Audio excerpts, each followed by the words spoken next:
దేవుని నామానికి మహిమ కలుగుగాక. మా ఛానల్ చూసిన ప్రతి ఒక్కరు మర్చిపోకుండా లైక్ చేయండి, షేర్ చేయండి, సబ్స్క్రైబ్ చేసుకోండి.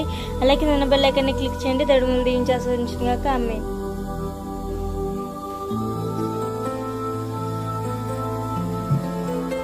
షలోమ్.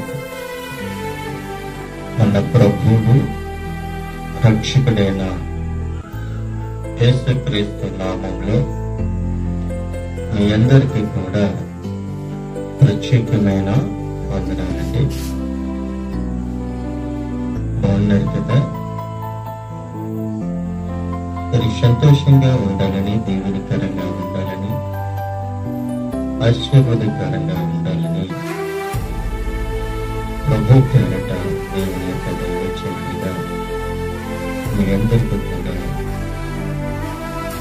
ప్రతిరోజు నేను ప్రార్థనగా జ్ఞాపకం చేసుకుంటూ మీ అందరికీ ప్రార్థన చేస్తూ ఉన్నాను. అలాగే నా కొరకు, నా పరిసరి కొరకు, బిడ్డల కొరకు, సువార్త కొరకు ప్రతి ఒక్కరు కూడా మా కొరకు మీరు ప్రార్థన చేస్తూ ఉన్నారని నేను సంతోషిస్తూ ఉన్నాను, ఆనందిస్తూ ఉన్నాను. ఏది ఏమైనప్పటికీ కూడా ఈ యొక్క మనమందరము ప్రతిరోజు 40 దినాలు శిలువ ధ్యాన కోడుకులలో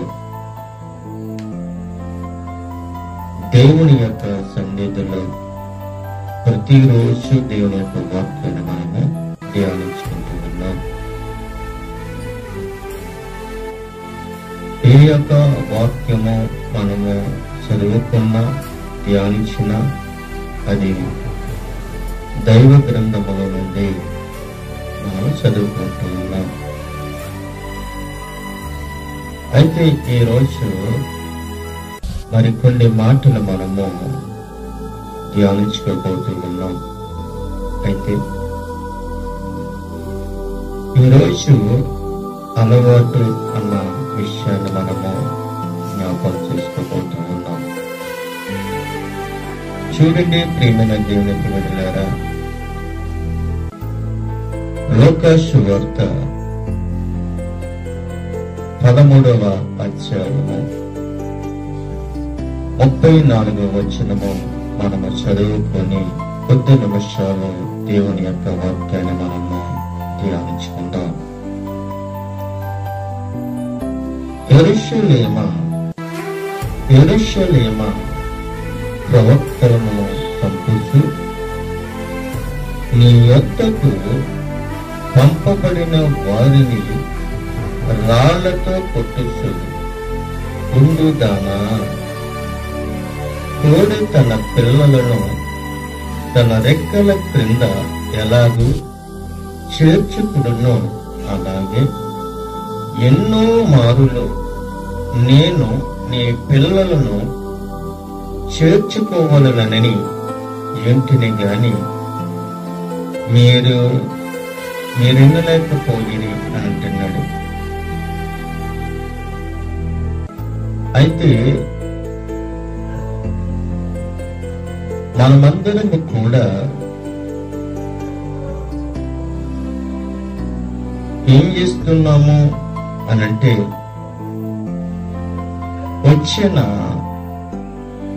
మన యొద్దకు వచ్చిన ప్రవక్తలను మనము రాళ్లతో కొట్టి చంపుతూ ఉన్నాం. యేసుక్రీస్తు ప్రభు వారు తన దైవజనులను, తన సేవకులను, తన బోధకులను, ఆయన యొక్క ప్రవక్తలను మన యొద్దకు ఆయన పంపిస్తూ ఉన్నాడు.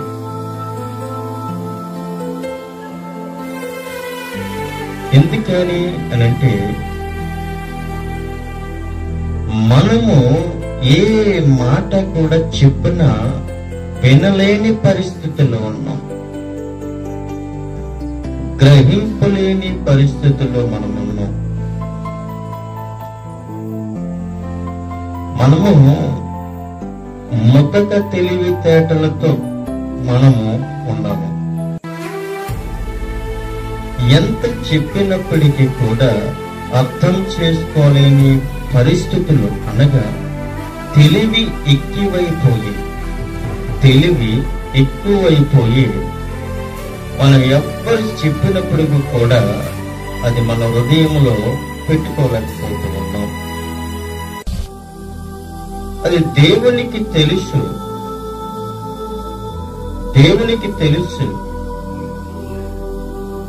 వీరిని ఏదో ఒక విధముగా మనం కాపాడాలి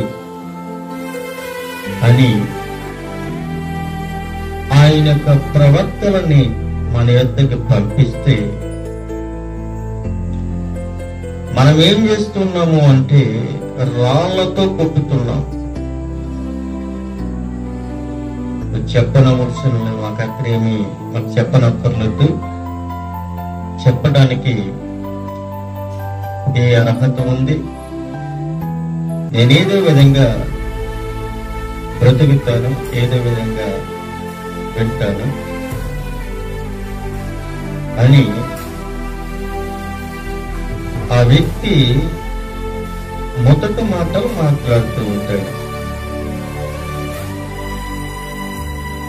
ఒక సందర్భాన్ని మీకు నేను తెలియపరచడానికి ఇష్టపడుతూ ఉన్నాను. ఇది అయిన తర్వాత అయితే ప్రియమైన దేవునికి బిడ్డలారా, కోడి తన పిల్లలను తన రెక్కల కింద ఎలాగ చేర్చుకునో అలాగ చేర్చుకోవాలని ఎన్నో మారులు నేను నీ పిల్లలను చేర్చుకోవాలనని వింటునే గాని మీరు వినలేకపోతున్నారు. చూడండి, ఉదాహరణగా మనము జ్ఞాపకం చేసుకుంటే కోడి గుడ్డలు పెట్టి ఆ గుడ్డల మీద అనికి ఒక 20 రోజులకు లేదంటే 21 రోజుకు ఆ యొక్క పిల్లలను చేసిన తర్వాత ఆ పిల్లలని ఎంత జాగ్రత్తగా చూసుకుంటుందో తల్లి, ఆ పిల్లలన్నిటిని 10 ఉంటే 10, 20 ఉంటే 20, ఆ పిల్లలన్నిటిని కూడా కనబడకుండగా తన తల్లి తన పిల్లలని కనబడకుండగా 10 ఉంటే 10, 15 ఉంటే 15, 20 ఉంటే 20 ఒక్క పిల్ల బయటికి కనబడకుండగా చక్కగా తన పిల్లలని తన రెక్కల కింద పెట్టుకొని దాస్తాది. ఎందుకని దాస్తాది అనంటే, పైనుంచి ఏదైనా పక్షి వస్తుందో, అనగా గెద్ద వస్తుందో, రాబందు వస్తుందో, కాకి వస్తుందో అని తెలుసుకొని ఆ యొక్క సొప్పుడిని, ఆ యొక్క రాకడను చూసి ఆ యొక్క కోడి మరి తన తల్లి తన పిల్లలని దాని నుండి తప్పించడం కొరకు తన రెక్కల కింద దాక్కుంటుంది. అలాగే ప్రభువైన యేసుక్రీస్తు ఆయన యొక్క రెక్కల కింద మనందరినీ కాస్తూ ఉంటే మనము ఆయన రెక్కల కింద నుండి పారిపోతూ ఉన్నాం. ఎన్నో మారులు చేర్చుకోవాలని ఆయన తలంచుతూ ఉంటే, ఆయన చేర్చుకోవాలని అనుకుంటున్నాడు, కానీ ఆయన రెక్కల కిందకి రాలేకపోతుంది. ఈ లోకంలో ఆయన రెక్కల కిందకు వస్తే ఆయన కాపాడుతాడు. ఆయన రెక్కల కింద రాకపోతే దుష్టుడు ఎత్తుకొని వెళ్ళిపోతాడు. అదే విధంగా కోడి తన పిల్లలని ఎంతో సంరక్షించుకుని తన పిల్లల్ని కాస్తున్నప్పటికీ కూడా తన తల్లి యొక్క రెక్కల చోటకి రాకపోతే గద్ద వచ్చి ఆ సింగలుగా ఉన్న కోడి పిల్లని ఎత్తుకుని వెళ్ళిపోతాయి. అందుకే ప్రభువుని యేసుక్రీస్తు ఈ విధంగా మాట్లాడుతున్నాడు. కోడి తన పిల్లలను తన రెక్కల క్రింద ఎలాగైతే చేర్చుకునో అలాగే ఎన్నో మారులు నేను మీ పిల్లలను చేర్చుకోవాలని ఉంటుంది గాని మీరు ఎన్నలేకపోతిరి అని చెప్తూ ఉన్నాడు. దీన్ని బట్టి ఒక సందర్భాన్ని మీకు నేను తెలియపరచాలని ఇష్టపడుతూ ఉన్నాను. ఒక వ్యక్తి బండి మీద వెళ్తూ ఉన్నాడు. ఒక వ్యక్తి బండి మీద వెళ్తూ ఉన్నాడు. ఓ పక్కనేమో బకెట్ ఉంది, ఓ పక్కనే రాయి ఉంది, ఓ పక్కనే గోడ ఉంది, ఓ పక్కనే మనిషి ఉన్నాడు.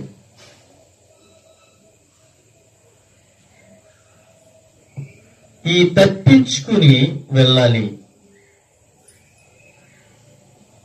అతడు తప్పించుకోకుండా మనిషి ప్రక్క నుండి దూసుకుని వెళ్ళిపోతూ ఉన్నాడు. నేను అన్నాను, అయ్యా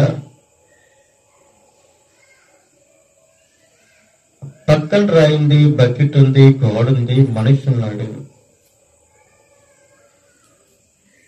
2 నిమిషాలు ఆగి ఆ మనిషి తప్పుకున్న తర్వాత వెళ్తే క్షేమంగా వెళ్తావు కదా. ఏ గోడకన్నా రాసుకుని చిన్న దెబ్బ తగిలితే కొంచెం ప్రమాదం కదా అని అడిగినప్పుడు ఆ వ్యక్తి అన్నాడు,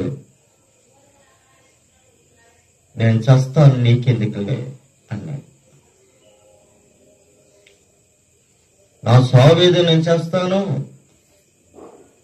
నువ్వెందుకని చెప్తున్నావు అని నన్ను అన్నాడు. ప్రియమైన దేవుని యొక్క బిడ్డలారా, మంచి మనం కోరితే చెడు ఆ వ్యక్తి కోరుకుంటున్నాడు. యెరూషలేమా, యెరూషలేమా, ప్రవక్తలను చంపుచు నీ యొక్కకు పంపబడిన వారిని రాళ్లతో కొట్టుచు ఉండుదానా అని చెప్తూ ఉన్నాడు. మనం యెరూషలేము కొరకు మనం ప్రార్థన చేయాలి. యెరూషలేము తట్టు చేతులెత్తి మనం ప్రార్థన చేసినప్పుడు ఆ ప్రార్థన చేసిన వ్యక్తి వర్ధిల్లుతాడంట. యెరూషలేము కొరకు ఎప్పుడైతే ఆ వ్యక్తి చేతుల్లోంచి ప్రార్థన చేస్తాడో ఆ వ్యక్తి నిత్యము కూడా వర్ధిల్లుతూ ఉంటాడంట. యెరూషలేము కొరకు మనం ప్రార్థన చేయాలి. యెరూషలేములో ఉన్న దైవజనుల కొరకు మనం ప్రార్థన చేయాలి. యెరూషలేములో ఉన్న ప్రవక్తల కొరకు మనం ప్రార్థన చేయాలి. యెరూషలేములో ఉన్న ప్రజల కొరకు మనం ప్రార్థన చేయాలి. యెరూషలేము కొరకే కాదు ప్రియమైన దేవునికి బిడ్డలారా, ఈ దేశములో ఆయన బిడ్డలమైన మనందరి కొరకు మనం ప్రార్థన చేసిన వారమై ఉండాలి.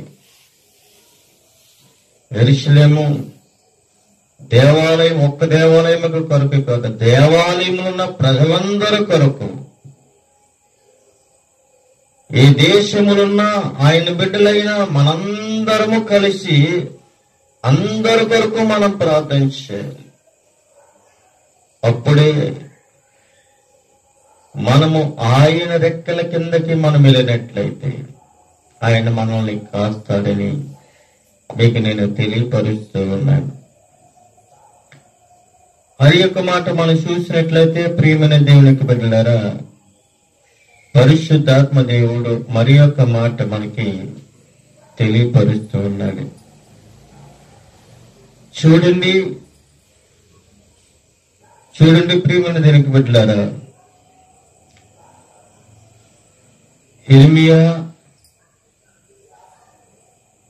18వ వచనములో మనం చూసినట్లయితే, అప్పుడు జనులు ఇర్మియా విషయమై యుక్తిగల యోచనలు చేతము రండి, యాజకుడు ధర్మశాస్త్రము వినిపించక మానడు, జ్ఞాని యోచన లేకుండా నుండడు, ప్రవక్త వాక్యము చెప్పక మానడు, వాని మాటలలో దేనిని వినకుండగా మాటలతో వాణ్ణి కొట్టుదము రండి అని చెప్పుకొనుచుంటారు. ప్రియమైన దేవునికి బిడ్డలారా, వాళ్ళు ఏమంటున్నారు తెలుసా? వారేమంటున్నారు? వాని మాటలలో దేనిని మరి వినకుండా మాటలతో వాణ్ణి కొట్టుదము రండని ఒకరితో ఒకరు చెప్పుకుంటూ ఉన్నారు. దేవుని యొక్క వాక్యము చెప్పకుండగా, ధర్మశాస్త్రము వినకుండగా, ఒక దైవజనుడు చెప్పిన మాట చెవిని పెట్టకుండగా మనం వాణ్ణి పడదాము రండి అని వారు తలంచేసి ఉన్నారు. ఈ రోజుల్లో కూడా అలాగే ఉన్నారు. వాక్యం చెప్పినా నచ్చట్లేదు, దేవుని నమ్ముకుంటామన్నా చెప్పినా నచ్చట్లేదు, దేవుని యొద్దకు రండి అని చెప్పిన వారికి నచ్చట్లేదు. మారు మనసు పొందుకోండి, రక్షణ పొందుకోండి, యేసుక్రీస్తు మన సొంత రక్షకుడని మీరు అంగీకరించండి అని చెప్పిన ఏ ఒక్కరికి నచ్చట్లేదు. ఎవరికి దేవుడంటేనే నచ్చట్లేదు. ఏ దేవుడు కావాలి అంటే రక్షించే దేవుడు వారికి అక్కర్లేదు, గాని నిండిపోయే దేవుడు కావాలి. ఏం నిండిపోయే దేవుడు? కడుపే దేవుడు.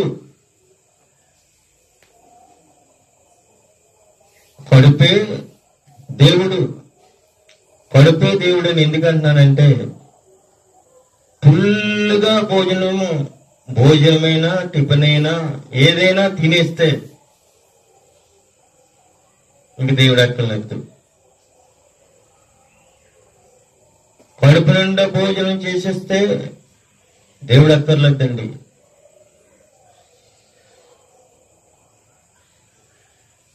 ఎందుకని మాటలు మీకు చెప్తూ ఉన్నాను అంటే, కడుపు నిండిన వాడికి కడుపు నిండలేని వాడికి తేడా ఉంది. ఎక్కువైతే కడుపు నిండా తిని ఎక్కువైతే దేవుని దూషిస్తానేమో,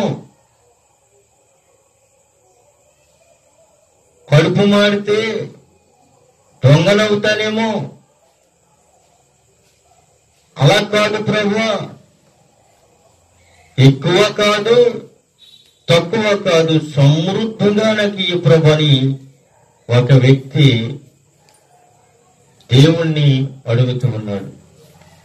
ఎక్కువైతే నీవెవరువో నాకు తెలియదు, తక్కువైతే నేను దొంగనవుతానేమో, కానీ ఎక్కువ కాదు తక్కువ కాదు, తగు మాస్తరుగా నాకు ఈ ప్రభు అని అడుగుతూ ఉన్నాడు.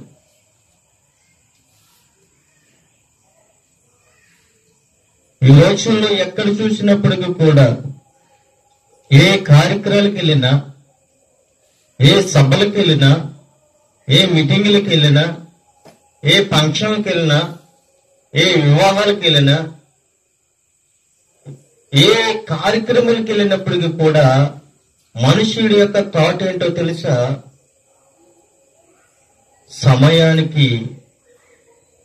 సమయానికి పొట్ట నిండిపోవాలి. ఓ పక్కన మీటింగ్ జరుగుతూ ఉంటే మరి ఒక పక్క నుండి అంటాడు, టైం అయిపోతుంది. వీడంటాడు, వీడికి ఆకలేసి అంటాడు, టైం అయిపోతుంది. మీ క్రైస్తవులంతా ఇంతే, 2 గంటలు 3 గంటలు నడిపిస్తారు. ఓ పక్కన షుగర్లు ఉన్నాయి, ఓ పక్కన బీపీలు ఉన్నాయి, వాళ్ళు పడిపోతారు. టయానికి భోజనం పెట్టేయాలి. ఇదే నేర్చుకున్నారు కానీ ఒక 10 నిమిషాలు ఆగి దేవుని యొక్క వాక్యం వినాలి అన్న వ్యత్యాసము ఒకరిలో కూడా లేదు, ఎవరిలో కూడా వ్యత్యాసం లేదు. వాక్యం వినివారు ఎవరూ లేరు. ఆనాడు కూడా ప్రభువైన యేసుక్రీస్తు ప్రసంగం చేస్తున్నప్పుడు అనేక మంది ప్రజలు భోజనానికి వచ్చారే గాని వాక్యం వినటానికి ఎవరో వచ్చేవారు కాదు. ఆయన చుట్టూరు అనేకమైన ప్రజలు ఉండేవారు. కొంతమంది భోజనానికి రావచ్చు, కొంతమంది వాక్యానికి రావచ్చు. కానీ అందరినీ కూడా మనం తప్పు పట్టలేము. కానీ నేనంటాను, ప్రియమైన దేవునికి బిడ్డలారా, మనం ఎక్కడికి వెళ్ళినప్పటికీ కూడా, ఒక వివాహానికి వెళ్ళినా, లేక ఏదన్నా ఫంక్షన్కి వెళ్ళినా, ముందు మనం చూడవలసింది ఏంటి అంటే అక్కడ ఏం జరుగుతుంది, ఆ యొక్క కార్యక్రమం ఎలా నడుస్తుంది, ఎలా నడిపిస్తున్నారని ఒకసారి మనం ఆలోచించుకోవాలి. ఒక పుట్టినరోజు ఎలా జరుగుతుంది, ఒక పెళ్లి రోజు ఎలా జరుగుతుంది, మ్యారేజ్ ఎలా జరుగుతుంది, మెచ్యూర్ ఫంక్షన్ ఎలా జరుగుతుంది. ఇలా మనుష్యుడు వెళ్ళిన తర్వాత ఏంటో ఆ సందర్భాన్ని మనం పూర్తిగా చూస్తేనే గాని మనం బయటికి వెళ్ళకూడదు. భోజనము ప్రతిరోజు దొరుకుతుంది. పొద్దున పూట తింటే సాయంకాలం తింటాం, పొద్దున్న మధ్యాహ్నం సాయంకాలం ఏదో ఒక సమయంలో మనం భోజనం తింటూనే ఉంటాం. కానీ వాక్యము మనకి దొరకదు. వాక్యం కొరకు ఎదురు చూడాలి. వాక్యం కొరకే మనం ఎదురు చూడాలి. వాక్యాన్ని ధ్యానించాలి. వాక్యం వినడం కొరకు హృదయాన్ని ఇవ్వాలి. వాక్యం వినడం కొరకు నీ తలంపులు దేవునికి ఇవ్వాలి. అది దేవునికి ఇష్టము. ప్రియమైన దేవునికి బిడ్డలారా, మన యొక్క అలవాట్లు మనము ఏంటి అన్నది ఒకసారి మనము జ్ఞాపకం చేసుకోవాలి. చూడండి, మరి ఒక మాట మనం చూసినట్లయితే సామెతల గ్రంథము 16వ అధ్యాయము 4వ వచనంలో మనం చూసినట్లయితే ఆయన ఒక జ్ఞాని అయిన సొలొమోను ఈ విధంగా మనకి తెలియపరుస్తున్నాడు. యెహోవా ప్రతి వస్తువును దాని పని నిమిత్తము కలుగు చేసిన నాశన దినములకు ఆయన భక్తిహీనులను కలుగు చేసిన. నిజమే, ప్రతి వస్తువు దాని పని నిమిత్తము కలుగు చేసి ఉన్నాడు దేవుడు. కొడవలైతే వరి అన్న గడ్డి కొయ్యటానికి, కత్తి అయితే తుప్పలు నరకటానికి, గొడ్డలైతే మ్రాణులు నరకటానికి, పారైతే చెట్లు ఏరును పెళ్ళంగించటానికి, గుణపమైతే భూమిని లేపటానికి. ప్రతి వస్తువు దాని పని నిమిత్తమే దేవుడు ఏర్పరచుకున్నాడు. నాగలి, జ్ఞాపకం చేసుకోండి, నాగలి సాగు భూమిని దున్నటానికి, నాగలి సాగు భూమిని సాగు చేయటానికి, నేలను దున్నటానికి ఉపయోగిస్తాం. ఏ వస్తువు కూడా పనికిరాని వస్తువుగా దేవుడు పడేయలేదు. ప్రతి వస్తువు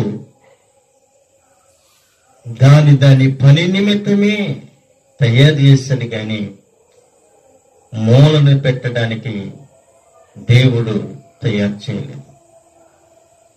మనుష్యులను కూడా అంతే. మనుష్యుడిని కూడా ఎందుకని ఉపయోగించుకున్నాడు అని అంటే, ఆయన యొక్క పని నిమిత్తము మనుషులని ఉపయోగించుకున్నాడు. ఆయన సువార్తను ప్రకటించడానికి ఉపయోగించుకున్నాడు. ఆయన వాక్యం ప్రకటించడానికి ఉపయోగించుకున్నాడు. ఆయన పరిచర్య చేయడానికి ఉపయోగించుకున్నాడు.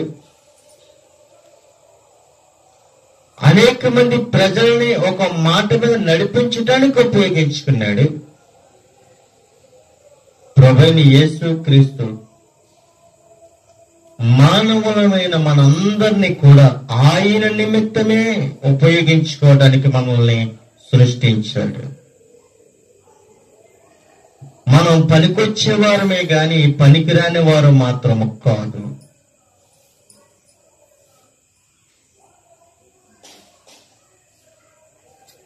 ఓ విమానము సృష్టింపబడిన, ఒక ట్రైను సృష్టింపబడిన, ఒక బండి సృష్టింపబడిన, ఒక సైకిల్ సృష్టింపబడిన, ఏది సృష్టింపబడినప్పటికీ కూడా దాని పని నిమిత్తమే ఉపయోగించబడడానికి మాత్రమే దేవుడు దాన్ని తయారు చేశాడు. గాని ఇది తయారైంది కదా అని 10 మందికి తీసి చూపించి పక్కన పడేయలేదండి. ఏ వస్తువు ఉపయోగించినప్పటికీ కూడా అది మనుష్యులకు ఉపయోగకరంగా ఉండడానికే తయారు చేస్తాడు. గాని విమానము దేనికి ఉపయోగిస్తున్నాం? దేశ విదేశాలు వెళ్ళడం కొరకు, ఆయన ప్రజలైన మనందరి కొరకు విమానాన్ని సృష్టించాడు. దేవుడు మనుష్యుడికి అంత జ్ఞానాన్ని ఇచ్చి,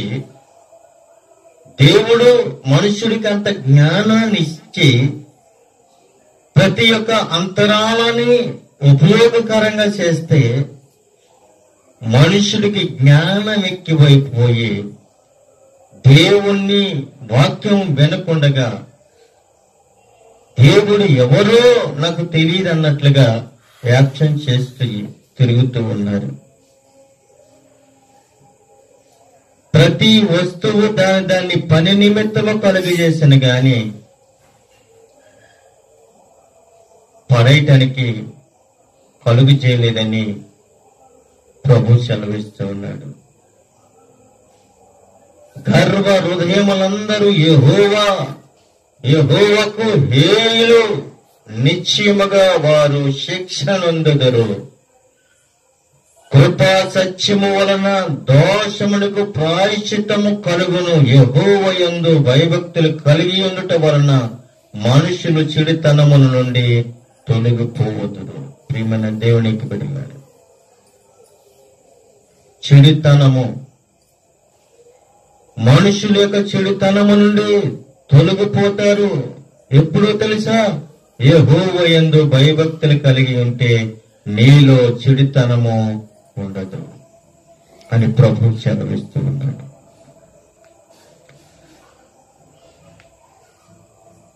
ఇంకొక విషయం మనం చూసినట్లయితే అపనమ్మక విశ్వాసములో మనము జీవిస్తున్నాం. అపనమ్మకములోను అదే విశ్వాసములో మనము జీవిస్తూ ఉన్నాం. చూడండి ప్రియమైన దేవుని బిడ్డలారా, యోహాను సువార్త 1వ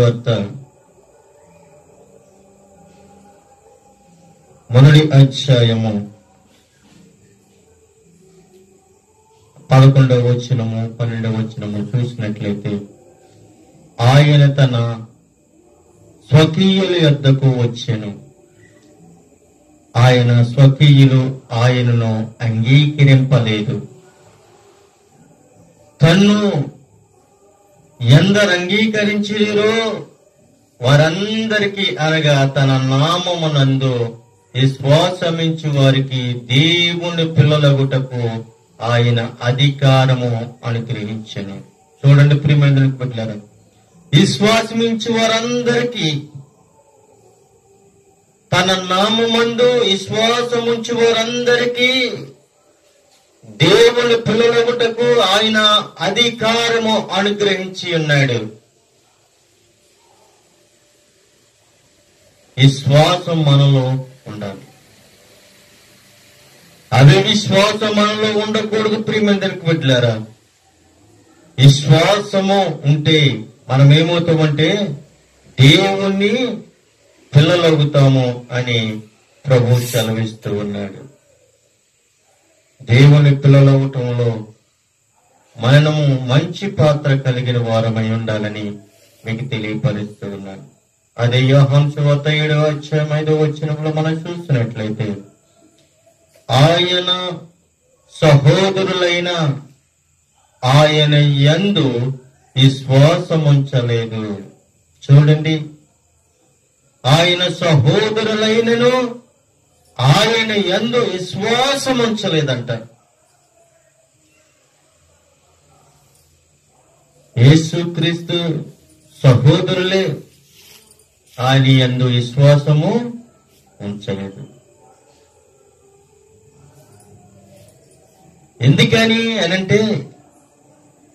ఎందుకనంటే ఏ ప్రవక్త కూడా స్వదేశంలో ఘనహీనుడు కాదండి. ఎందుకనంటే నేను నా గ్రామంలో పరిచర్య చేస్తున్నాను. ఉదాహరణగా మీకు చెప్తూ ఉన్నాను, ఈ గ్రామంలో నేను పరిచర్య చేస్తున్నాను. ఏదైనా కార్యక్రమం వస్తుందనుకోండి,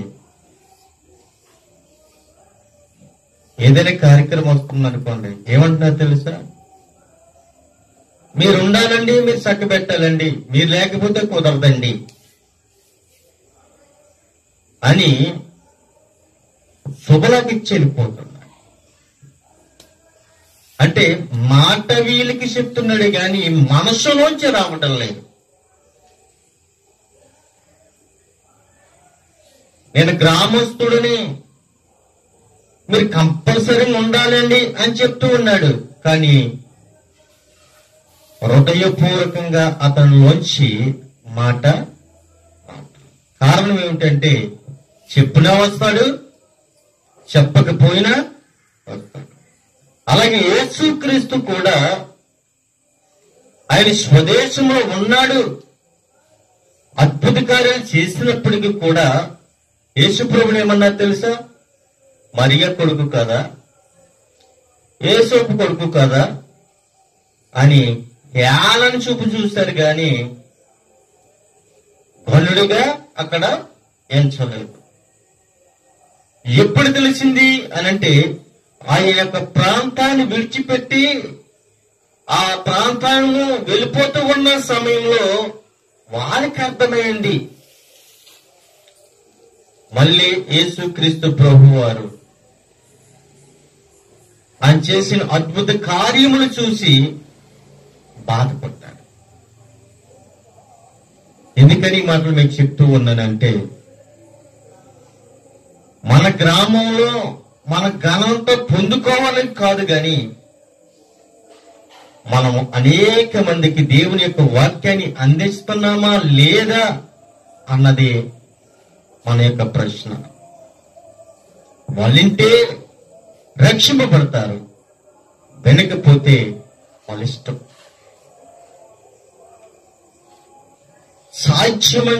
సాధ్యమైనంత మట్టుకు దేవుని యొక్క వాక్యాన్ని ప్రకటించడానికి ఇష్టపడాలి,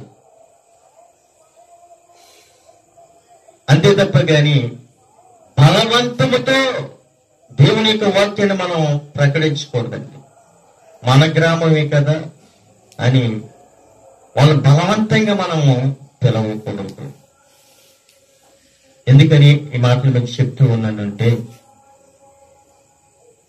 మబ్బు పెట్టి మాయ చేసి మారేడిగా పూసి మనము వాళ్ళు మన ఎద్దకు పిలవక్కర్లేదు. ప్రభు నీతో మాట్లాడితే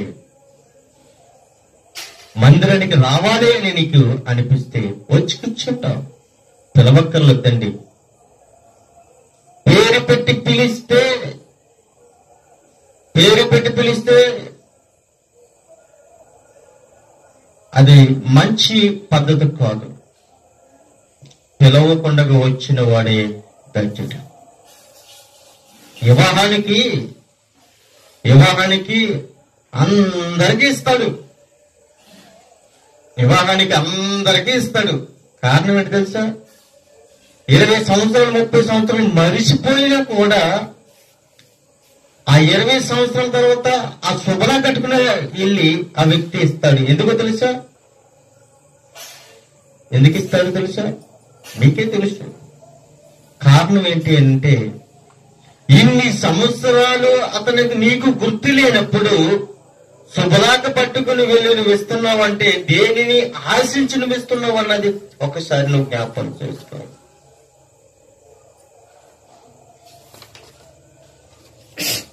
కానీ పిలిస్తే వెళ్ళేది పెళ్ళి, పిలవకుండా వెళ్ళేది ఒక దుఃఖములో ఉన్న ప్రలాపేసు ఉన్న ఆ ఇంటికి వెళ్ళి పరామర్శిస్తే అదే దేవునికి గొప్ప ధన్యత.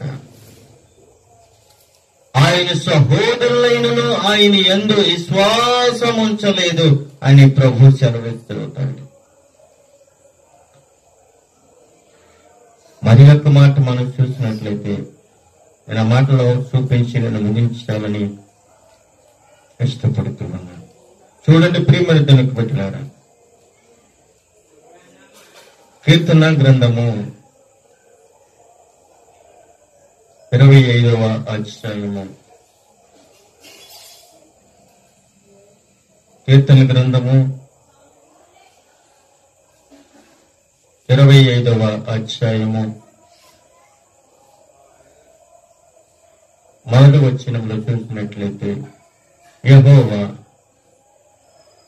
నీ దిక్కులకు చూసి నా ఆత్మను ఎత్తుకొనిస్తున్నాను అని చెప్పి ఉన్నాడు.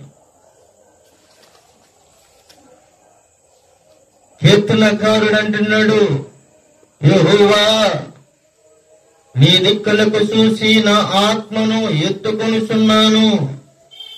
నా దేవా నీ యందు నమ్మిక ఉంచి ఉన్నాను, నన్ను సిగ్గుపడనీయకము.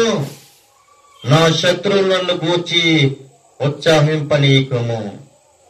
నీ కొరకు కనిపెట్టుకుని వారిలో ఎవడునో సిగ్గునందుడు. హేతువు లేకుని ద్రోహము చెయ్యవారు సిగ్గునందుదురు.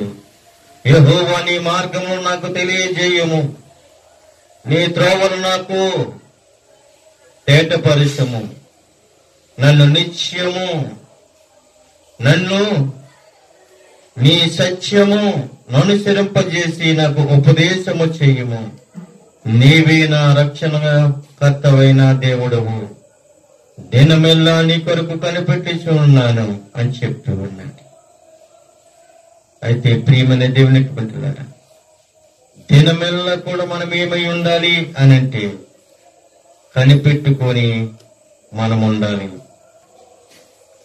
దేవుని వాక్యము కొరకు మనం కనిపెట్టుకుని ఉన్నవారమై ఉండాలి.